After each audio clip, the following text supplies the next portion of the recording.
اعوذ باللہ من الشیطان الرجیم، بسم اللہ الرحمن الرحیم۔ قلنا اہبطوا منہا جمیعا، ہم نے کہا کہ تم سب یہاں سے اتر جاؤ۔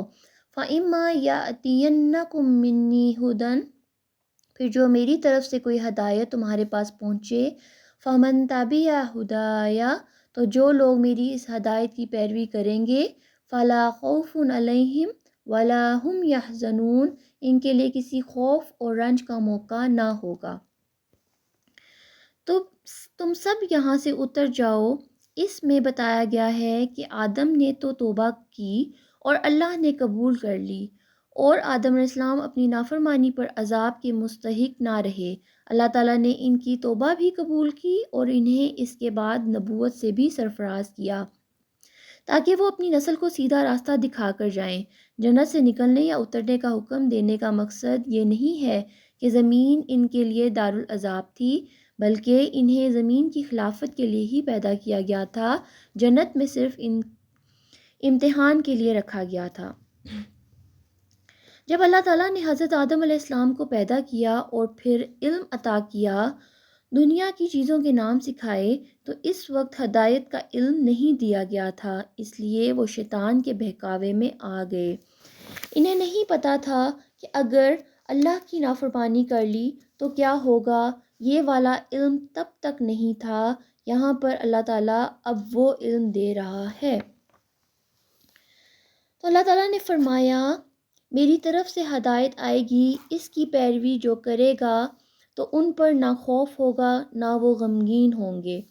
شروع میں ایکوائرڈ نالج کا ذکر ہے، جو پوٹینشلی حضرت آدم علیہ السلام کی ذات میں رکھ دیا گیا تھا، اور پھر جو انسان اپنی محنت کے ذریعے سے اس کے اندر آگے بڑھتا ہے، یہ دنیاوی علم ہے۔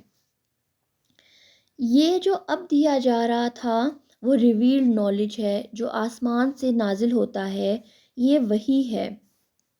تو اللہ تعالیٰ فرماتا ہے، فَإِمَّا يَأْتِيَنَّكُم مِّنِّي ھُدًى فَمَن تَبِعَ ھُدَايَ، تو خلافت کا تقاضا یہ ہے کہ جو ہدایت ہم بھیجیں ان کی پوری طرح سے پیروی کرو۔ فَمَن تَبِعَ ھُدَايَ، تو جو کوئی بھی ہدایت کی پیروی کرے گا، فَلَا خَوْفٌ عَلَيْهِمْ وَلَا هُمْ يَحْزَنُونَ، ان پر نہ کوئی خوف ہوگا نہ وہ غمگین ہوں گے۔ جیسے کوئی انسان کا پروفیشن ہو دنیا میں اور ساتھ ساتھ وہ دین کا علم بھی رکھتا ہو، ہدایت کے راستے پہ بھی چلتا ہو، تو وہ اسے دنیا کے ساتھ ساتھ آخرت میں بھی کامیاب کرے گی۔ لیکن اگر اس کے پاس آخرت کا علم نہیں ہے، قرآن اور دین کا علم نہیں ہے، تو صرف اس کی دنیا ہی کامیاب ہوگی، آخرت میں اس کا کوئی حصہ نہ ہوگا۔ اور وہ آخرت کا علم رکھنے والا انسان اپنی پروفیشن اور جاب کو بزنس نہیں بنائے گا، بلکہ خدمت خلق کے جذبے سے کام کرے گا۔ ہدایہ سے کا مطلب ہے کہ قرآن کی تعلیمات، اللہ تعالیٰ کے احکامات۔